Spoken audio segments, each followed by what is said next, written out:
How would you like a 15% discount to my daily email, the stack of stuff, the show notes, discounts to the conference, all of that? All you need to do is text the word show to 33777. You'll get the annual subscription with a 15% discount to my daily email. You'll get the stack of stuff, the links to the show notes, discounts to the conference, and so much more. All you have to do is text the word show, SHOW, to 33777. Text show to 33777.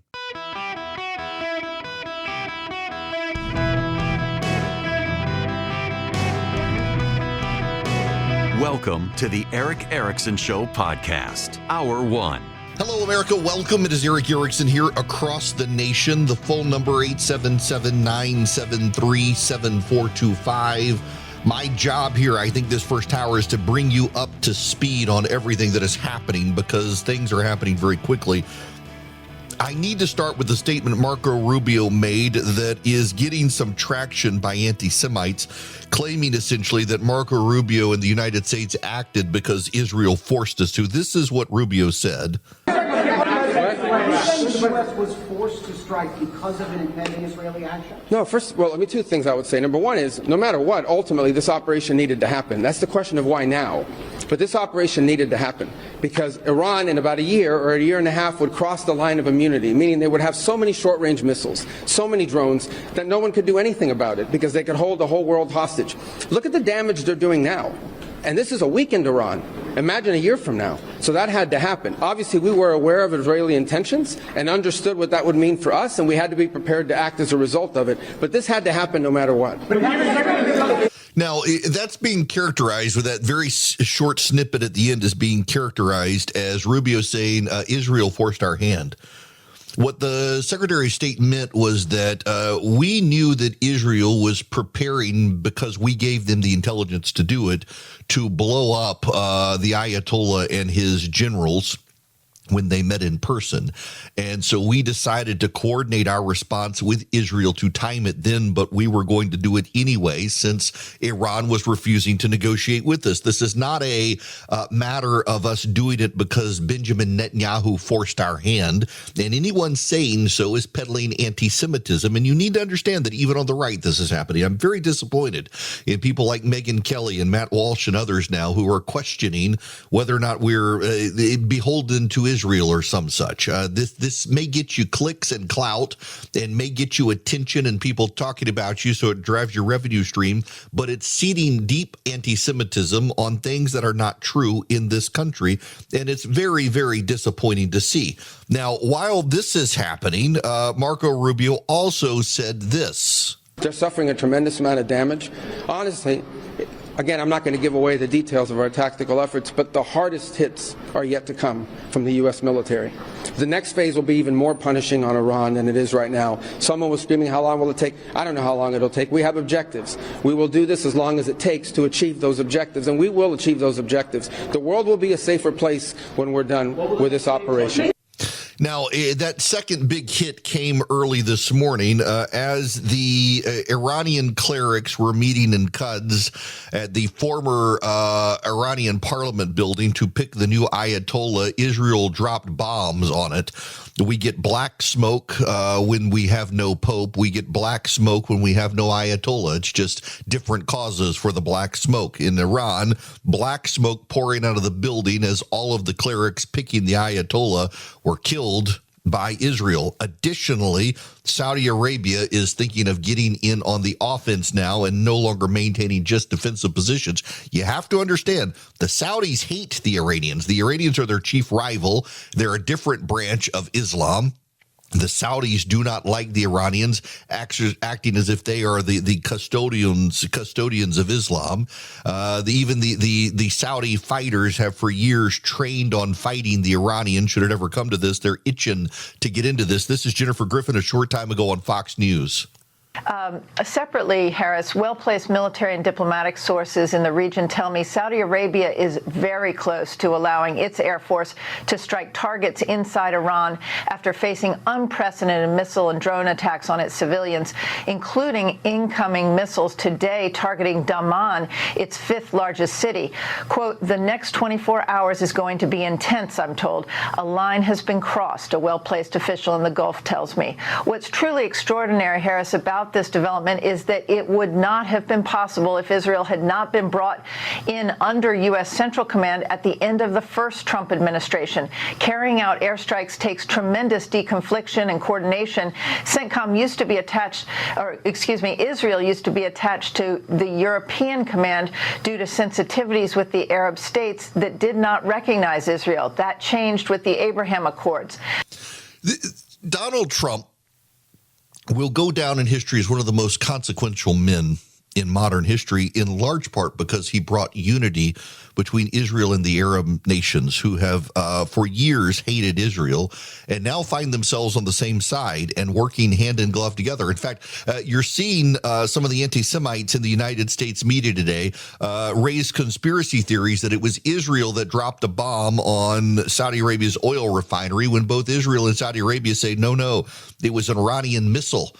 Israel is today, as I am talking to you, flying jets over Saudi Arabia, running defensive operations to protect the Saudis from the Iranian missiles and drones. The French have now engaged. The Iranian military, once the leadership was decapitated, had orders to fire wherever they wanted to fire, essentially. And some genius Iranian general decided to blow up a French naval base in Abu Dhabi in the United Arab Emirates. And now guess what? The French, who wouldn't even allow us to fly over France to engage in this operation, have now engaged, and there are French fighter jets in the skies above Dubai and Abu Dhabi and Sharjah today, shooting down drones and missiles from Iran. What's also notable is the number of drones and missiles being launched by Iran are going down on a daily basis. Instead of escalating as the Iranians claimed they would do, they have actually reduced themselves and reduced their capacity. It's actually really remarkable that you've got Iran is not actually firing up to speed in ways they claim. They keep trotting out AI videos from Iran claiming these massive missiles are being trotted out, and then the Americans bomb the missiles and blow up the Iranian positions. It really is just an incredible situation to watch unfold. Qatar has also apparently engaged in action. They came out this morning and said so. They've walked themselves back now, saying, actually, we haven't done anything yet, but we might. After the Saudis came out and said they might. They didn't want to jump the Saudis there. And then just a remarkable operation from Israel, bombing the Iranian Supreme Council while they were in the middle of voting and counting the ballots on the new Ayatollah. They blew it up. We're watching a level of Western coordination that the Russians and Chinese are no doubt paying attention to. Now, there is a question.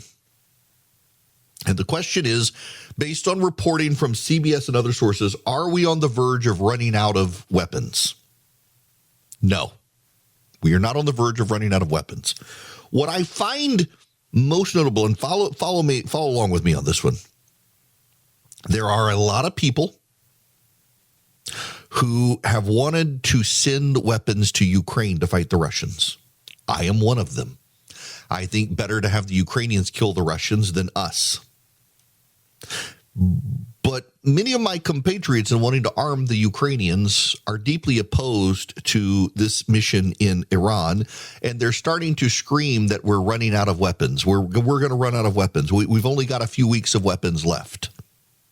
Now, these are the same people who want us to give those weapons to Ukraine, now saying we only have a few weeks of weapons left. Why then do they still want to give the weapons to Ukraine if we're about to run out of weapons?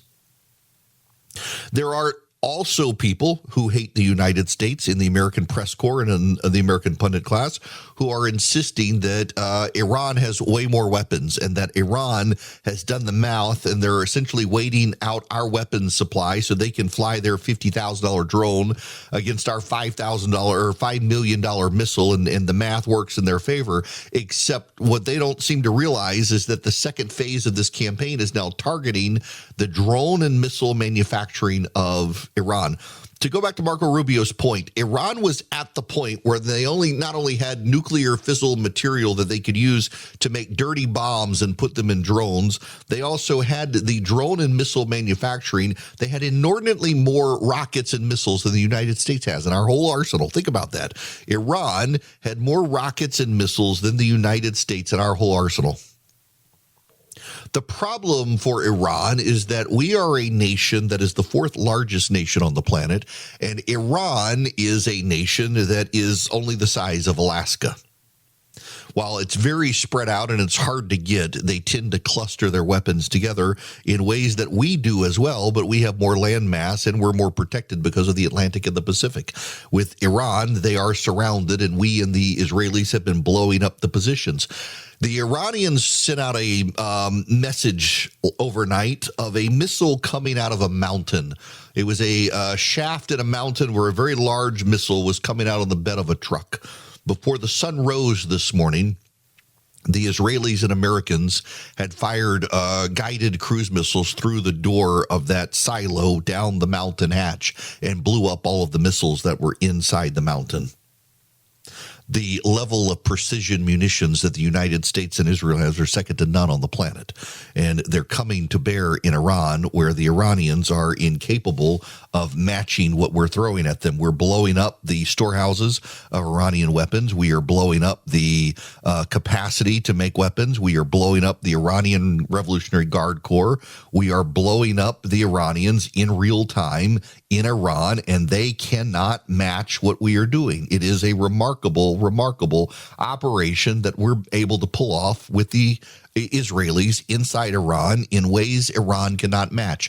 We have united with Israel, the Arab world, the Saudis and the Qataris, who don't like each other, on the same side of a fight against Iran, with the United Arab Emirates, Oman, Bahrain, Egypt, Jordan, even the Syrians and the Lebanese, where the Lebanese are now working with the Israelis to stamp out Hezbollah positions inside Lebanon, something that's not happened since the 1980s. The Lebanese government is finally no longer afraid of the Iranian surrogates.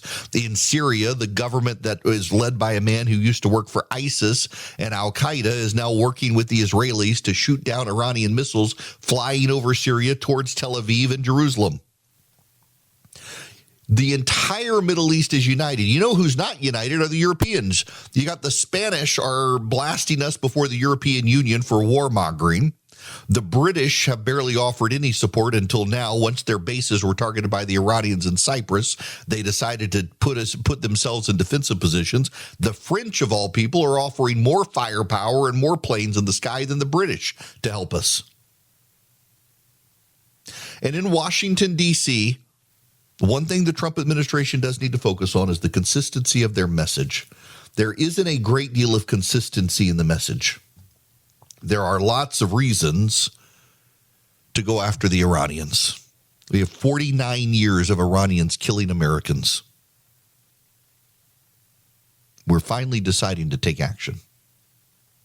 And frankly, that's a good thing. It is a good thing. It is a necessary thing. And the President of the United States has mobilized a grand coalition of Arabs and Jews together. The dispensationalists out there are trying to figure out if it's Gog or Magog that's been attacked. The dispensationalists of America are out saying, it's the end times, baby. Jesus Christ is coming back. We got the Arabs and the Jews united. That's got to be one of the signs. All I know is it's a remarkable feat. And Donald Trump is the president who put together this coalition. and the Iranian regime has been decapitated, and it's fractured. And a fractured regime is a less dangerous regime, because a fractured regime cannot maintain the arsenal of tyranny that Tehran was building, because they don't have the supply chains or the munitions factories now to put them together, because Americans and Israelis have blown them to smithereens. The world is safer today than it was 3 days ago, because of what Donald Trump and Benjamin Netanyahu have done. And it's notable that the anti-Semites are screaming foul and trying to blame the Jews for what? Destroying a dictator and a treacherous regime that attempted the assassination of the President of the United States. And instead, the President of the United States has killed the people who would have killed him. Donald Trump, President of the United States, speaking with the German Chancellor at the White House, just said he thinks he actually forced Israel's hand in the matter. This is the direct quote from the president. Audio is not yet in. Based on the way the negotiations were going, I think Iran was going to attack first, and I didn't want that to happen. So if anything, I might have forced Israel's hand.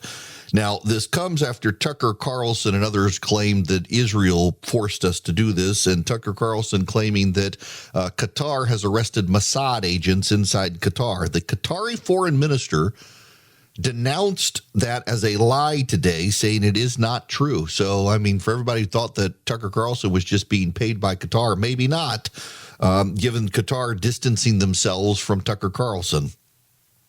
The level of disinformation out there is amazing. What is also very notable is the situation at Twitter, where there's been so many AI-generated videos that the head of production, Nikita Baer, has just released this. We are revising our creator revenue sharing policies to maintain authenticity of content and prevent manipulation of the program. During times of war, it's critical that people have access to authentic information on the ground. With today's AI technologies, it is trivial to create content that can mislead people. Starting now, users who post AI-generated videos of an armed conflict without adding a disclosure that it was made with AI will be suspended from creator revenue sharing for 90 days. Subsequent violations will result in a permanent suspension from the program. This will be flagged to us by any post with a community note or if the content contains metadata from generative AI tools. We will continue to refine our policies and product to ensure X can be trusted during these critical moments. This is a very, very, very important update from Twitter to demonetize people sharing fake AI-generated content. And interestingly enough, the people who are sharing the most of it are on the side of the Iranians, sharing a bunch of fake nonsense from Iran, claiming to be the destruction of American forces, the sinking of ships, bombing of military bases, and the like, when so much of it is not true. Good for Twitter for making this move. Now, let me tell you about the Eden Pure Thunderstorm. You can get 3 of them, save $200, and have a money-back guarantee if they don't eliminate your odors. You go to EdenPureDeals.com and you put in the discount code ERIC3. You can get one for upstairs, one for downstairs, one for your basement, your travel bag, your RV, wherever you need it that has bad odors.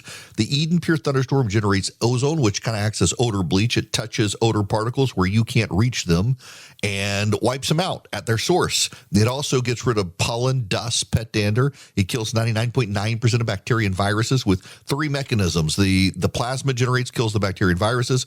The filterless plates it has, that it attracts the pollen and the dust. And then the ozone wipes out odors. Get 3 of them and save $200 at EdenPureDeals.com. The discount code is ERIC3, ERICK, the number 3. At EdenPureDeals.com, and they just work. So you get one for your kitchen, one for your bedroom. Wherever you have odors, you deploy them. They plug up with a USB cord or they plug directly into the wall. You could even use them in a rental car. I have, to eliminate odors, and they work. And they got a money-back guarantee. Find out more at EdenPureDeals.com. Put in the discount code ERIC3, ERICK3, no space, EdenPureDeals.com. Welcome back. It is Eric Erickson here. The phone number is 877-973-7425. Should you wish to be on the program, would be delighted to have you with me. If you I want to text Eric, ERICK, to 33777. You can get the show notes, the live stream, the podcast, and so much more.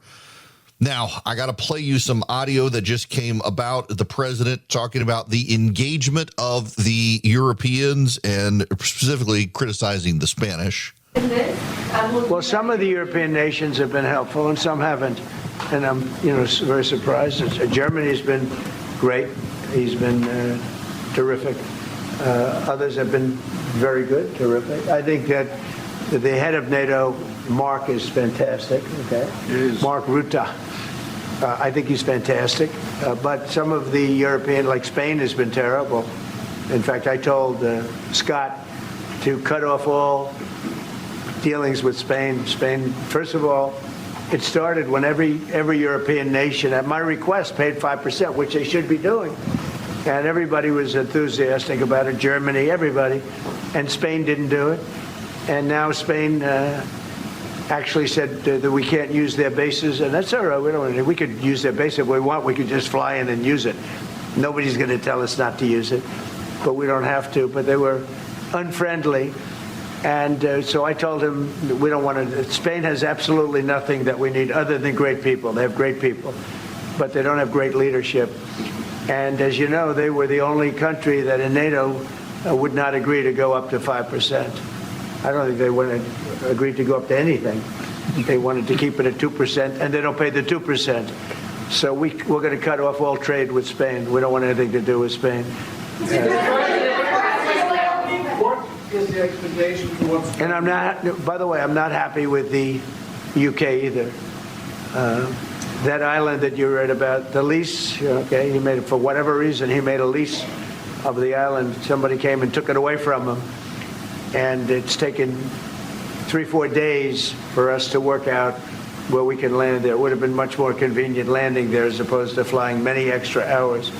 So we are very surprised. This is not Winston Churchill that we're dealing with. That is the president of the United States talking about the situation with the Europeans, praising the German chancellor for their willingness to stand up and help the United States, the French being more helpful than the British. It's wild to see the not just level of discombobulation, but the upending of things. I coined a term this morning, Trumpenfreude. The Schadenfreude is the German word for taking pleasure in the miseries of others. I got to tell you, I am taking pleasure in watching a bunch of Iran hawks be miserable that Donald Trump is the one fulfilling their wildest dreams.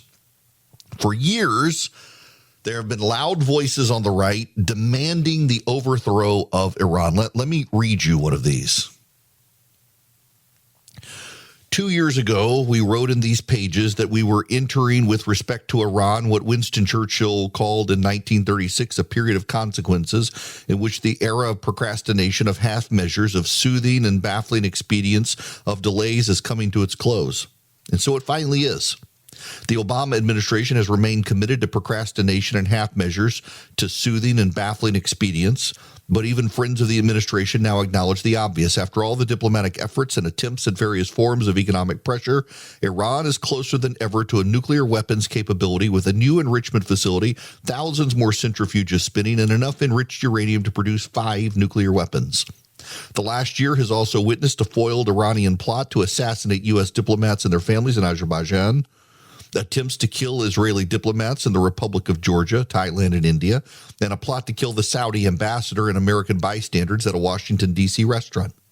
As we have shamefully dithered for more than a year, Iran has sent weapons, troops, and money to support its brutal ally, Bashar al-Assad, in Syria. All of this is, of course, in addition to years of Iranian complicity in the killing of U.S. soldiers in Iraq and Afghanistan. The record of Iranian murder and mayhem is the reality of our failed Iran policy, a policy, to be fair, that began under the Bush administration. President Obama sometimes seems committed to ending the era of procrastination. He said in March that U.S. policy is not going to be one of containment. My policy is prevention of Iran obtaining nuclear weapons. Since that tough talk, however, he and his top advisors has temporized, claiming that Iran is increasingly isolated and on the ropes, insisting that there's time for negotiations and sanctions to work because Iranian leaders have not yet made the decision to weaponize, arguing that loose talk of war only serves to strengthen Iran's hand, and his administration hints that covert activities against Iran can be effective substitutes for real action. But Iran's nuclear progress marches on. That fact trumps all the administration's hopes and wishes and theories. Facts are stubborn things, and so is the Iranian nuclear program. No one seriously believes the talks set to resume shortly in Moscow will stop Iranian nuclear progress.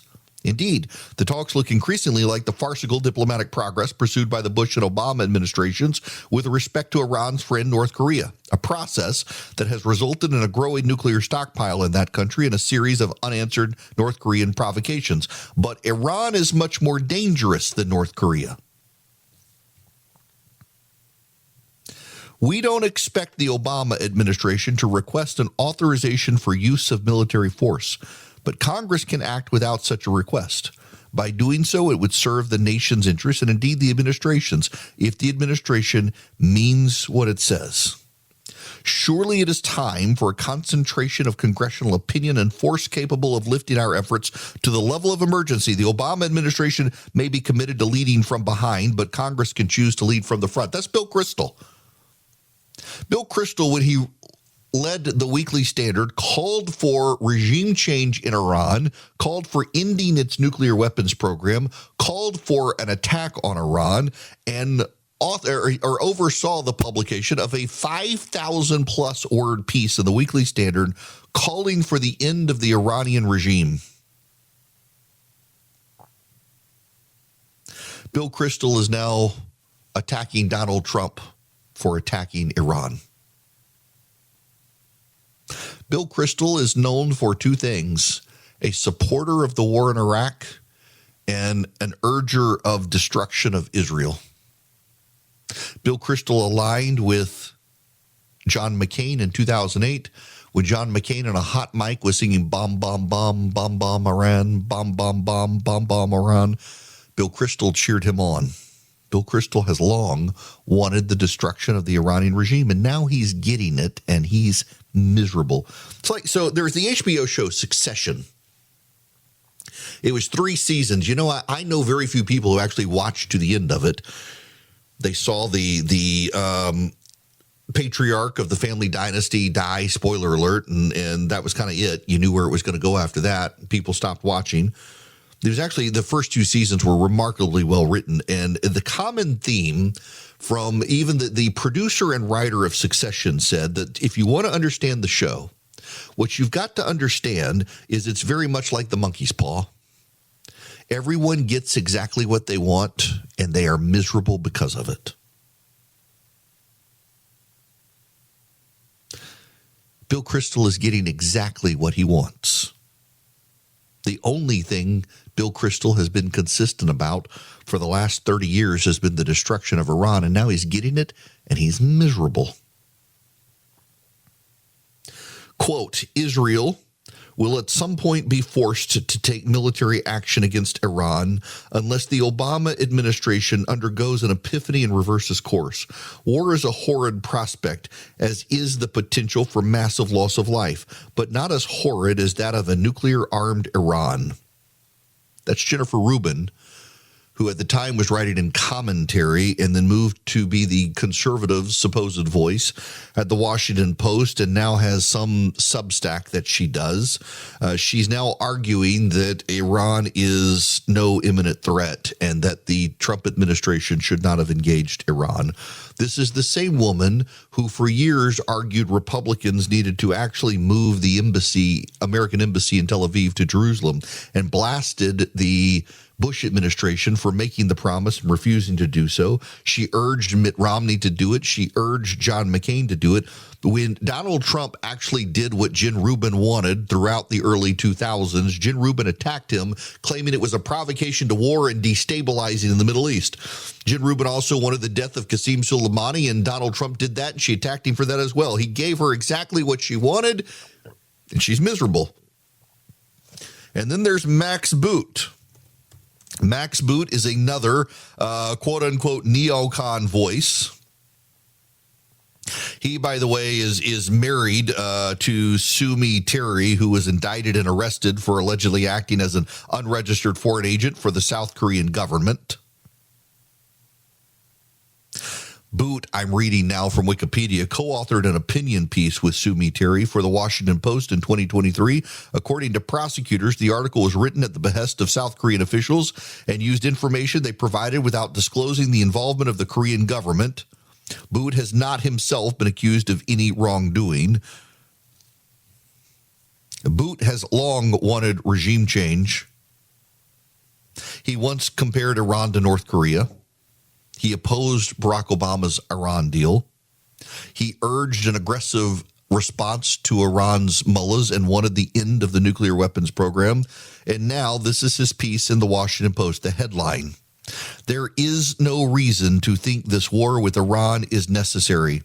Trump criticized the Iraq war. Now he's making the same mistakes." My big takeaway from the 2003 U.S. invasion of Iraq, which I deeply regret having supported, is that the United States should go to war only when it has to.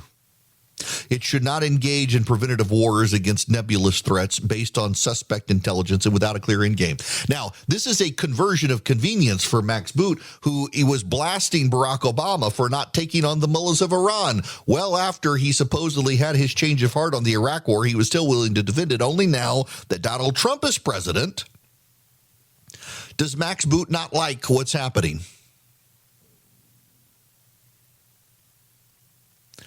Bill Kristol, Jen Rubin, Max Boot, they're not alone. They're not alone. This is a massive, massive switch of people, all because Donald Trump's the one doing it. Now, it is true, absolutely, that there are people who are supporting things they never supported in the past because Donald Trump is doing them, and they support Donald Trump, so they're supporting the things they long opposed. But it is very equally true that there are a large number of people in this country who are in the pundit class in Washington, D.C., and among leading policymakers who long wanted the destruction of Iran, and now that they're getting their heart's desire, they're miserable because it's Donald Trump doing it.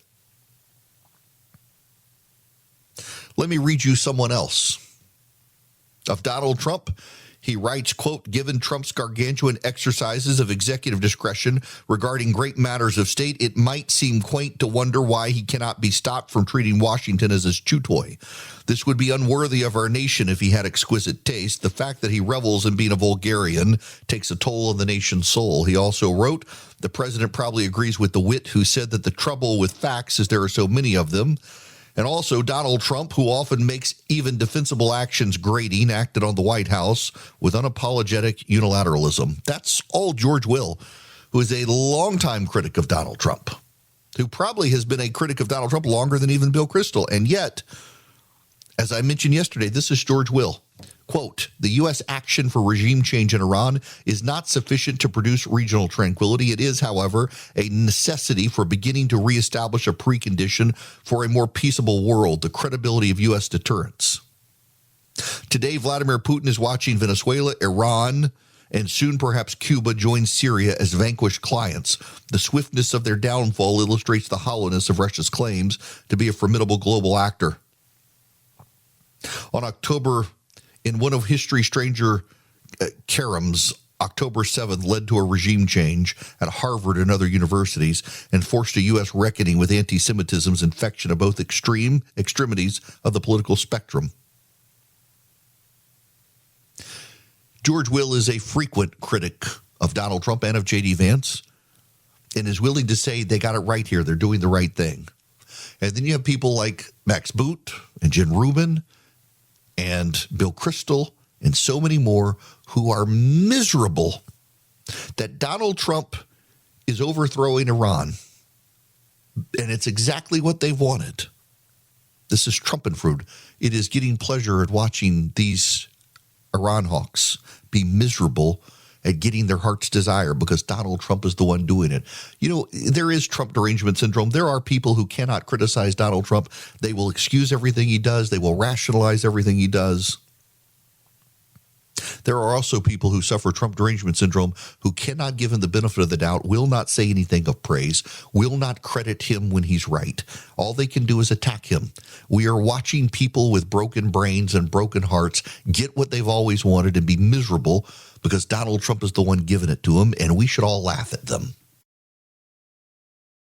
Greetings, conversationalists. This hour of the program is brought to you by Van Allen Golf, ALLEN, vanallengolf.com.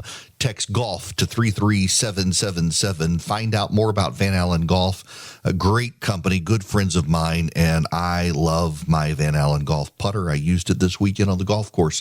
If someone you love is into golf, they really need to know about Van Allen Golf. Text golf to 33777. I got to mention Hassan Piker for a minute. This is a guy who, if you got the show notes today, I think you've seen the screenshots. The New York Magazine streaming with Hassan Piker, the AOC of Twitch. I'm a political commentator with like stands, he says. From the New York Times, Hassan Piker is flirting with the revolution. From NPR, Hassan Piker, a himbo gateway drug for progressives. From NBC News, Twitch is transforming into a political arena. Hassan Piker is at the forefront. Again, from the New York Times, a progressive mind and a body made for the manosphere. Hassan Piker pumps iron, likes weapons, and wears pearls. His brand of masculinity has won him many fans online and has been a useful vehicle for his politics. Just so you understand, they are talking about a far-left America hater who has praised communist China, loves Hamas, and hates Israel, and he was the left's solution to men going towards Joe Rogan and people on the right. Last night, on one of his live streams, he encouraged his audience to commit terror attacks. Just make effing drones, he says. You can purchase them from online marketplaces. China literally sells explosive ordnance delivery mechanisms that you can put on a DJI drone. The media coordinated him as the AOC of Twitch as some sort of leading luminary for the left to attract young men. They bragged about him lifting weights and looking stylish. He's a friend of Zoran Mandani. He went to Tiananmen Square and praised the Chinese government. The media loves him. The left loves him. He's encouraging his listeners to go buy the parts to make drones to blow up their enemies, who are the United States. Keep that in mind. Now, also keep in mind Incogni. If you want to disappear online where your information is publicly traded, if you go to incogni.com/Eric, incogni.com/ERICK, you can sign up and get 60% off from Incogni. Incogni spelled I-N-C-O-G-N-I, Incogni, I-N-C-O-G-N-I. What do? They work behind the scenes online, going to the sites that sell your information, and they tell them to take it down. And they follow up again and again and again until they take your information down. I've seen a reduction in spam calls. I've seen a reduction in junk mail. I've seen a reduction in spam emails from them. My family is private online now.